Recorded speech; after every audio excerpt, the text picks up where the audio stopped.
So if you've watched the previous two videos in our Videography Basics Equipment Checklist series, then you should already have a good mic and your camera kit ready in hand, making you officially ready to start shooting vlogs. And if you haven't seen those videos, it's not too late. You can still watch them with the links down below. So now we've come to the question of what piece of gear do you need to actually make your vlogs look good? Hey guys, Mike from Red Sea Visuals, and welcome to part 3 of our Videography Basics Equipment Checklist. Try saying that 5 times fast. Keyword research, folks. Anyway, we're going to go over the piece of gear that will significantly determine how good your vlog looks, and that's the light.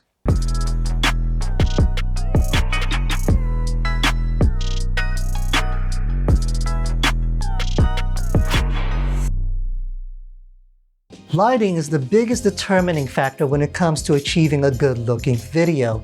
Now, others might argue that composition, the way you arrange the frame is just as important.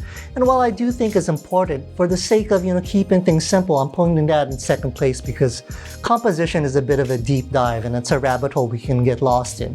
Who knows, maybe in a later video we'll tackle that. But for now, we're going to focus on lighting because it really does affect how good your video will look in a major way.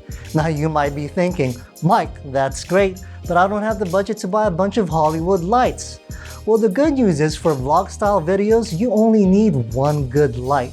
So for the most part, the look that you want to achieve for vlogs is soft lighting. That's where the side of the face that's lit smoothly transitions over into the side that has shadows. You don't have any hard shadows with hard edges to it. And this is because it's a very flattering look. Now, what's the easiest way to achieve soft lighting? It's actually quite simple. You just take a big light and move it as close to your subject as possible. Right now, I have my light maybe 2.5, 3 feet at most away from me, and that's how I achieve this nice soft light look. Now, with that out of the way, that begs the question, what should you look for in a light then? So when it comes to lights, you really don't want to go too cheap because a bad light can really ruin the quality of your video.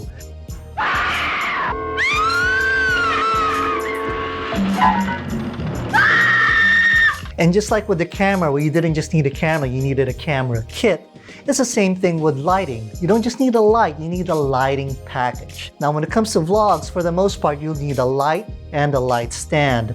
And depending on which light you get, you might need a light modifier as well. So with that said, here are a few lighting package recommendations based off of the following criteria. First one is, what's going to make it easiest for you to achieve that soft light look? Second, the light has to have a CRI and TLCI rating of 90 or above. Now, long story short, this basically means that no funny colors are going to be coming out of your light. It's going to be a pure white light. The third thing you want to look for in a light is that it's bicolor. So what does this mean exactly? Well, believe it or not, different sources of light have different tints to them. For instance, daylight has a bluish tint. Those bedside lamps that usually have tungsten bulbs, well, they have more of a yellowish warm tint. And in most offices, which are lit by fluorescent bulbs up above, those long rods, they have a greenish tint. So what a bicolor light can do is that it can switch between those different tints to make sure that the colors that you have in your video are accurate. You won't have any of those funny tints. And last, while we said we don't want to go too cheap on a light, we also don't want to break the bank too. So we want to recommend something that's relatively affordable when it comes to filmmaking gear. So the first recommendation is the Falcon Eyes Bicolor RX-18TD. I know, it sounds like the Star Wars droid. So this light is actually recommended by Mark Bone. If you don't know who Mark Bone is an award-winning documentary filmmaker, director, cinematographer who also does commercials. He did a video about this light and you can find that right here. Or is it, no, it's over here. Anyway, so what this light is, it's a light mat. It's 1.5 feet by 2 feet. Remember, the easiest way to achieve that soft light look is to take a big light and put it as close to your subject as possible. And it also comes with a diffusion cover which softens the light even more. And last but definitely not least, it is a bicolor light, which you now know why that's a good thing. You can get this relatively cheap on Amazon for 370 bucks. And you're going to want to pair it up with a light stand. And I personally recommend the newer 75-inch 6 feet photography light stand. I really love this light stand. You can even fit it in a large suitcase if you want to travel with it. You can get that for about $23.99 on Amazon. Actually, not about, that was the price, but who knows what the price is now. You know how prices change on Amazon. So the second lighting package that I recommend is the Aperture LS300X plus the Aperture Light Dome 2. This light is bicolor and it has really strong output. In fact, it's so strong that you might even be able to shoot with a window out in the back looking out into the sun. Well, not directly at the sun, but you get what I'm saying, with a sunlit background. But it will depend on some things, but that's how strong this light is. The Light Dome 2 is the key ingredient in this lighting package because while the 300X is a really strong light, in terms of being a light source, it's actually quite small. You like that? Oh God, grow up, Mike. Anyway, so what the Light Dome 2 will do is it'll take that small source light and turn it into a big, huge, soft light. Now you can pick up an Aperture 300X on B&H for just under $1,200 at $11.99. And you can pick up the Light Dome 2 for $219. Now this may seem like a lot, but when it comes to filmmaking lights, it's really not. It's actually somewhat affordable. And trust me, it is worth it. The Light Dome 2 is actually what I'm using right now. And look how soft this light is. Now because the 300X becomes very front heavy once you attach the Light Dome 2 to it, you're going to want to get yourself a nice and sturdy C-stand. I recommend getting a C-stand over a regular light stand plus a sandbag because it's just a lot sturdier and you can get a lot more uses out of it. And you can get the Matthews branded C-stand on B&H for $159.95. I personally recommend the Matthews brand because it's an industry standard in the filmmaking world. And it's actually really light as far as C-stands go. So if you don't quite have the money for the 300X, I recommend its little brother, the 120D Mark II, which you can get for $745. Now the difference between the 120D Mark II and the 300X is the 120D Mark II isn't bicolor. It's set to 5500 Kelvin, which matches the bluish tint of sunlight. So if you're in a room where you can block out all other light sources or it's mainly lit by sunlight, then all is good. In fact, this is what I'm using right now. Another difference is that the 120D Mark II isn't nearly as strong as the 300X.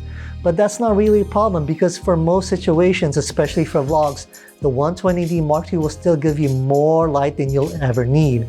In fact, it's still strong enough to be able to shoot with a window out behind you in certain situations. Now, if you're worried about remembering all of this, don't worry. You'll find all the links to the products we talked about down below. But Mike, what if I don't have any money for lights at all? Believe it or not, you still have options at hand to achieve that soft light look. So one option that you have is that you can shoot your video right by a large window. So sunlight going through large windows creates a big soft light. Because remember, the way you achieve soft light is you take a big light source and move it as close to your subject as possible. And as long as that sunlight isn't going directly through that window, you should be fine. But if it is going directly through that window, you just need to get some cheap window shears from Target for $5, and that will soften that direct sunlight coming through those windows. And another way you can go is just by shooting by a large TV or monitor. So what you do is you just do a Google search for an all-white background and you put that up on the large screen and you just shoot right by there. It's the same concept as shooting by a window. Lights are one of the best investments you can make in terms of filmmaking or videography gear. And that's because they'll last you a long time and you can use them on so many different types of projects. And while we did mention in our previous videos that video quality isn't everything, there's just no denying that the quality of your video will have an effect on how people perceive your brand. In fact, I think there was even a stat that we mentioned about it, and I think it's going to come up right now.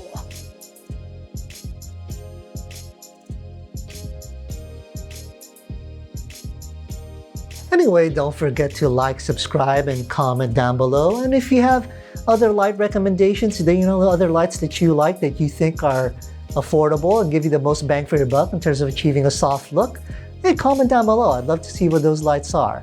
And keep an eye out for the next part of our Videography Basics Equipment Checklist external, where we're going to go over external hard drives. Ooh, hard drives make me hard. Okay, we'll see you next time.